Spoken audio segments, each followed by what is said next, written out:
दोस्तों, क्या आपने कभी सोचा है कि आखिर सुख क्या है?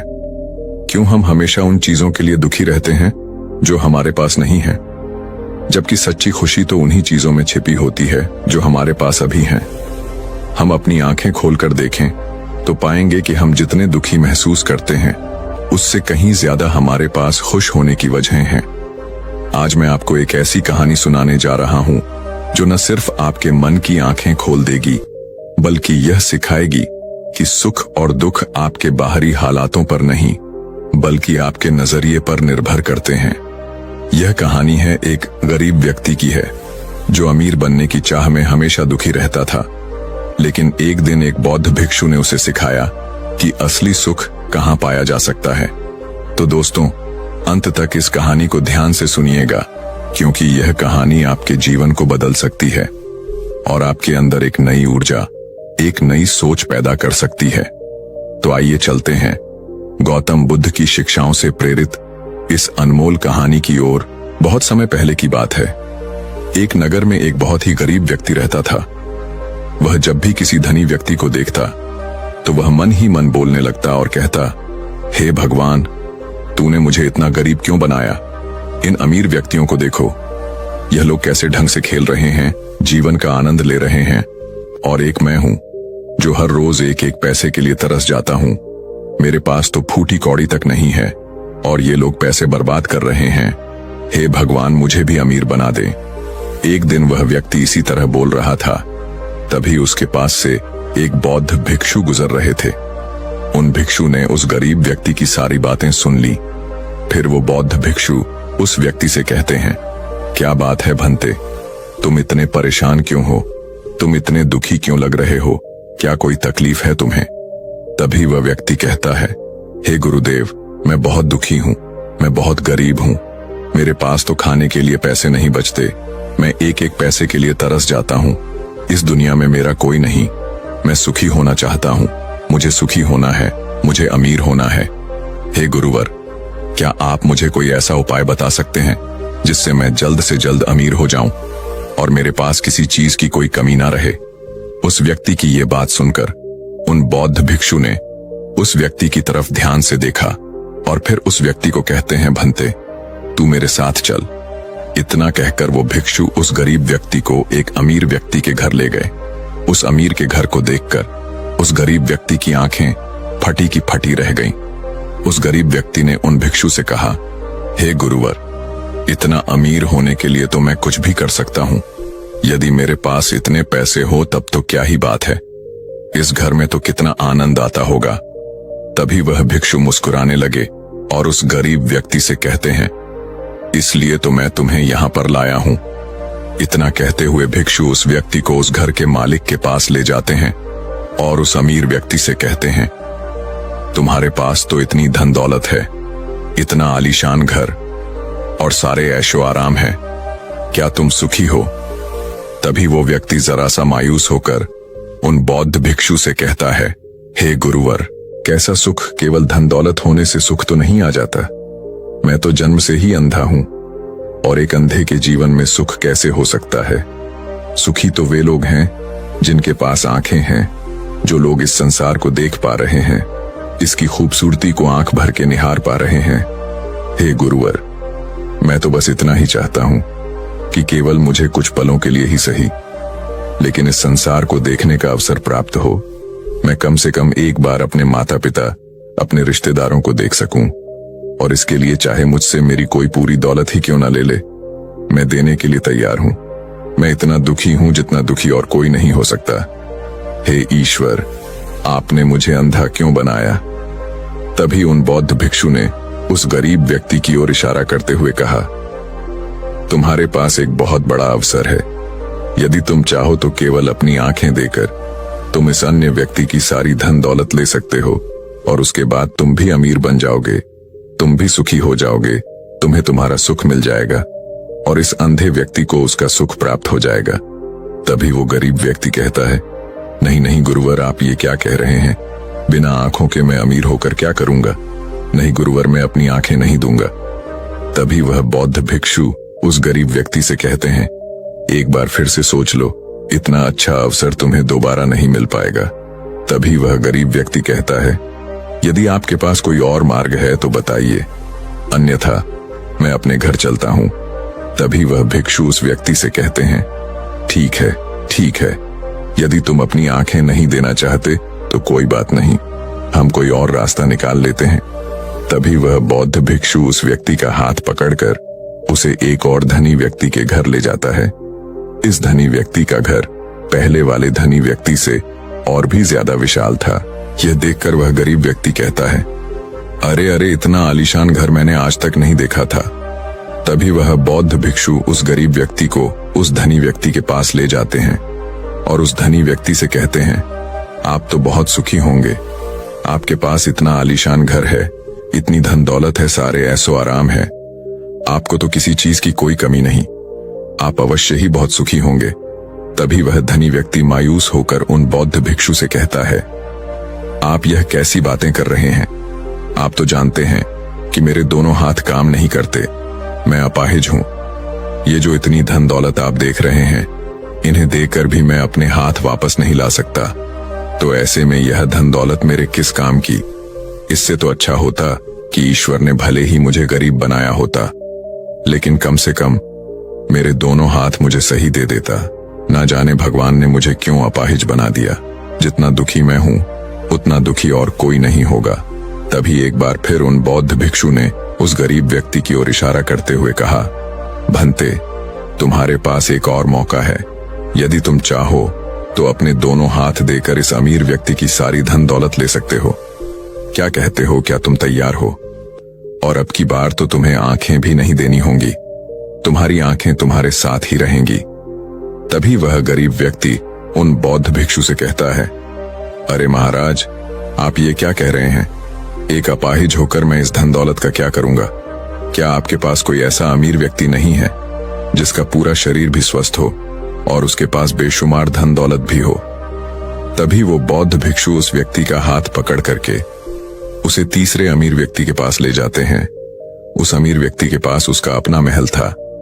यह देखकर वह गरीब व्यक्ति उन बौद्ध भिक्षु से कहता है, हे गुरुवर, यह तो अवश्य ही बहुत सुखी होगा, इसके पास तो इतना आलीशान महल है, इसके पास तो इतनी सारी धन दौलत है, यह अवश्य ही बहुत खुश रहते होंगे, इनका जीवन तो आनंद में होगा।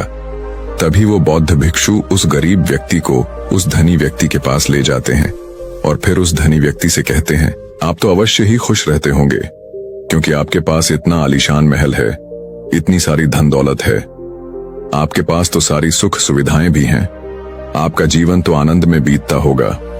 इसके जवाब में वह अमीर व्यक्ति कहता है, हे गुरुवर, कैसा आनंद, मुझ जैसा दुखी इस दुनिया में और कोई नहीं होगा। मैं आज बहुत दर्द में हूं, मेरी पत्नी ने मुझे धोखा दे दिया है, वह किसी और से प्रेम करती है जो मुझसे भी अमीर है। आज मुझे समझ आया कि यह धन दौलत कभी किसी को सुख दुख नहीं दे सकती, और जब मन में दुख हो तो यह धन दौलत किस काम की? मुझसे सुखी तो वह गरीब इंसान होगा जिसकी पत्नी कम से कम उसके साथ तो है, वह उसके साथ वफादार तो है। आज मैंने तय कर लिया है कि मैं अपनी पत्नी और उसके प्रेमी की हत्या कर दूंगा। यह सुनकर वह भिक्षु उस अमीर व्यक्ति से कहते हैं, इससे पहले कि तुम ऐसा कदम उठाओ, कम से कम मुझे भोजन तो करवा जाओ और भोजन की व्यवस्था करो, और साथ में कुछ कांच के टुकड़े भी ले आना। वह धनी व्यक्ति सभी साधु संतों का बहुत आदर करता था, इसलिए वह उन बौद्ध भिक्षु की बात मान जाता है। लेकिन वह यह नहीं समझ पाता कि आखिर उन बौद्ध भिक्षु ने खाने के साथ कांच के टुकड़े क्यों मंगवाए हैं। लेकिन जैसा कि उन बौद्ध भिक्षु ने कहा था, वह अमीर व्यक्ति उसी प्रकार खाने की व्यवस्था कर देता है। वह भोजन के साथ कुछ कांच के टुकड़े लेकर उन बौद्ध भिक्षुओं के पास पहुंचता है। तभी वह बौद्ध भिक्षु, वह गरीब व्यक्ति और वह धनी व्यक्ति तीनों एक साथ भोजन करने बैठते हैं, और उसी समय बौद्ध भिक्षु कुछ कांच के टुकड़े उठाकर उस अमीर व्यक्ति के भोजन में मिला देते हैं और उससे कहते हैं, लो अब तुम इसे खा सकते हो। वह अमीर व्यक्ति अचंभित हो गया और उन बौद्ध भिक्षु से कहता है, हे गुरुवर, आप यह क्या कह रहे हैं? इस खाने में तो कांच के टुकड़े आपने मिलाए हैं, इस भोजन को मैं कैसे खा सकता हूँ? यदि यह भोजन मैं करूंगा तो इससे मुझे बहुत तकलीफ होगी और हो सकता है कि मेरी मृत्यु भी हो जाए। तभी वह भिक्षु मुस्कुराने लगे और उस अमीर व्यक्ति से कहते हैं, तुम्हें यह बात तो समझ में आ गई, लेकिन तुम्हें यह बात नहीं समझ में आती कि अगर इस भोजन को खाना है तो इस भोजन के कांच के टुकड़ों को तुम्हें निकालकर अलग करना ही होगा। तभी यह भोजन तुम्हारे खाने योग्य बनेगा और तब यह भोजन तुम्हें कोई तकलीफ नहीं देने वाला, बल्कि तुम्हें सुख ही प्रदान करेगा। इस पर वह अमीर व्यक्ति अचरज में उन बौद्ध भिक्षु से कहता है, हे गुरुवर, आखिर आप क्या कहना चाहते हैं? तभी वह बौद्ध भिक्षु उस अमीर व्यक्ति से कहते हैं, ऐसे लोग जो कांच के टुकड़े के समान हैं, यदि तुम उनके साथ चिपके रहोगे तो तुम्हें दर्द तो अवश्य ही होगा। जिस प्रकार यह कांच का टुकड़ा मिला हुआ भोजन तुम्हें दर्द प्रदान करेगा, इसलिए इसका समाधान तो यही है कि तुम इन कांच के टुकड़ों को भोजन से अलग कर दो और जो है उस पर ध्यान दो, अर्थात कि तुम उन लोगों को भूल जाओ जो तुम्हारे जीवन में नहीं है और उन लोगों पर ध्यान दो जो इस समय तुम्हारे साथ है। जैसे कि तुम्हारी पुत्री, वह भी तो तुम्हारे प्यार की भूखी है। क्या तुम्हारा यह कर्तव्य नहीं है कि तुम उसका ख्याल रखो, उसकी परवरिश करो? आगे भिक्षु उस अमीर व्यक्ति से कहते हैं, सुख तो तुम्हारे पास ही है, बस इन कांच के टुकड़ों को, अर्थात अपनी पत्नी और उसके प्रेमी की हत्या करने का यह विचार अपने मन से निकाल दो, अन्यथा यह कांच के टुकड़ों से मिला हुआ भोजन के समान ही होगा और इसका परिणाम भी बहुत भयानक होगा। वह भिक्षु इतना कहकर शांत हो गए और उस अमीर व्यक्ति को भी उन भिक्षु की बात समझ में आ गई। उन्होंने तुरंत ही उन बौद्ध भिक्षु के चरण छुए और वह अमीर व्यक्ति कहने लगा, हे गुरुवर, आपने मुझे पाप करने से बचा लिया है, मैं आपका बहुत बहुत आभारी हूं। उसके बाद वह भिक्षु उस गरीब व्यक्ति को लेकर आगे की ओर निकल जाता है। तभी रास्ते में वह गरीब व्यक्ति उन भिक्षु से कहता है, हे गुरुवर, क्या इस दुनिया में ऐसा कोई नहीं है जो सुखी हो? तब वह भिक्षु उस गरीब व्यक्ति से कहते हैं, भंते, आखिर तुम सुखी क्यों नहीं हो? इस पर वह गरीब व्यक्ति कुछ देर के लिए सोच विचार करता है, लेकिन उसके पास कोई जवाब नहीं होता। तभी वह बौद्ध भिक्षु उस गरीब व्यक्ति से कहते हैं, क्योंकि तुम्हें वह चाहिए जो तुम्हारे पास नहीं है। तुम्हारे पास धन नहीं है और तुम्हें धन चाहिए। तुम अमीर होना चाहते हो, तुम्हें लगता है कि वह तुम्हें सुख देगा, लेकिन तुम इस वास्तविकता को भी भूल रहे हो कि बाद में तुम्हें दुख भी वही देगा। जैसे कि जब हम पहले एक अमीर व्यक्ति के पास पहुंचे थे तो उसके पास आंखें नहीं थी, उसके पास जो नहीं था वह उसके लिए बिलक रहा था, जबकि उसके पास तो बेशुमार धन दौलत थी और उसका पूरा शरीर भी पूरी तरह से स्वस्थ था, लेकिन उसका ध्यान उस पर नहीं था। वह उसे छोड़कर उन चीजों के पीछे भाग रहा था जो उसके पास नहीं थी। इसी तरह से दूसरे अमीर व्यक्ति के पास आंखें थीं, धन दौलत भी थी, लेकिन हाथ नहीं थे। इसी प्रकार जो चीज उसके के पास थी वह उसका आनंद नहीं ले रहा था, बल्कि वह तो इस दुख में था कि उसके पास उसके हाथ नहीं है। और ठीक इसी प्रकार से तीसरा अमीर व्यक्ति भी दुखी था, क्योंकि उसके पास तो धन दौलत भी थी, ऐशो आराम भी था और उसके पास तो उसका पूरा शरीर भी था। वह पूरी तरह से स्वस्थ और तंदुरुस्त भी था, लेकिन फिर भी वह दर्द में था, क्योंकि उसे उसकी पत्नी ने धोखा दे दिया था, जो उसकी कभी हो ही नहीं सकती थी। जो स्त्री केवल धन के लिए किसी और के साथ भाग जाए, क्या वह उसका साथ कभी दे सकती थी? नहीं। लेकिन उस अमीर व्यक्ति के पास जो था, अर्थात उसकी पुत्री, वह उसके बारे में सोच ही नहीं रहा था। आगे वह भिक्षु उस गरीब व्यक्ति से कहते हैं, अमीर गरीब होने से दुख और सुख का कोई मतलब नहीं होता।